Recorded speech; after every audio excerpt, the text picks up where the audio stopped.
Bhí imeacht leith an in orthair bhil firste a reachtal an Albans Academy agus a leatharan bhí Mara Vigila Isa, Uachtar na HÉireann, and Dr. Ian Paisley agus Uachtar an Albans Academy and Dr. Ian Adamson. This is a celebration of the works and life of Columbanus.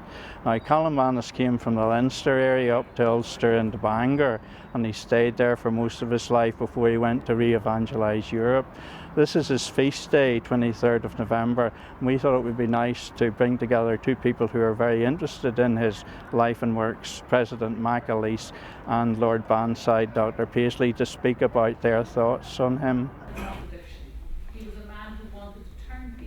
The Albainis Academy was formed in 1995 to study the history and literature of Ullans, which is the Old Scottish language spoken in the lowlands of Scotland and brought over to Ulster at the time of the plantation. It's the word Ulster and Lallans added together, basically, and Lallans was the word used by Robert Burns for the Lowland Scots speech. So that's quite simply what it is. And here is a man, I think, that we can all, no matter what our tradition. Tá mis sem chun den stúrthir ar grúp Albans agus clúdaíonn Virginia Gaelic alú agus Albans chumai an bhirteachú le chéile tá bhirteachú taobh le taobh. An áit muidir scarú tá sé ar tathú le chéile.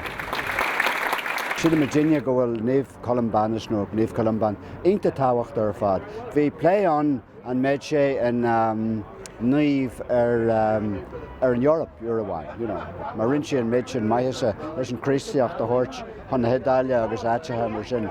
So tá muid bailithe an seo anois le né chéileire agus bé Uachtar na HÉireann na teacht tá Tirmhaneach Ian Paisley agus a bhean céileann seo agus tá na maithe agus na móra a lig bailithe den béle. I come in here today and the first thing you're presented with is a complete story of the man that we are thinking about. Well, I think that it shows that people are beginning to recognize that there's nothing sectarian about what we're doing here today. We're dealing with the truth, and what was the truth?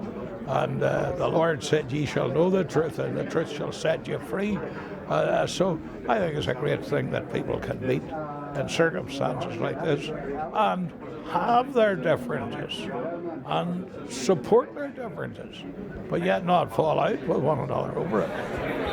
Filter an lá seo an tí láhas fiche did bhí seo filter hart fan dóin agus special sa tíir seo Naomh Colm Bán agus tá ionanta simúil bhfuil daine ón a dachar disisiúntair an Ireland seo teacht le chéile chun an fear mór sin a chiúú agus tá ionanta mai ar fad Uachtar an na HÉireannach seo hart an tabal amháin leis an Dr. Ian Paisley agus is córa mai sin dúine tá an orc aráis ar an stair agus rudí a echail atá aganne le chéile is an stair go méid an rud a crochú fa chunne páiste léat an Yuan.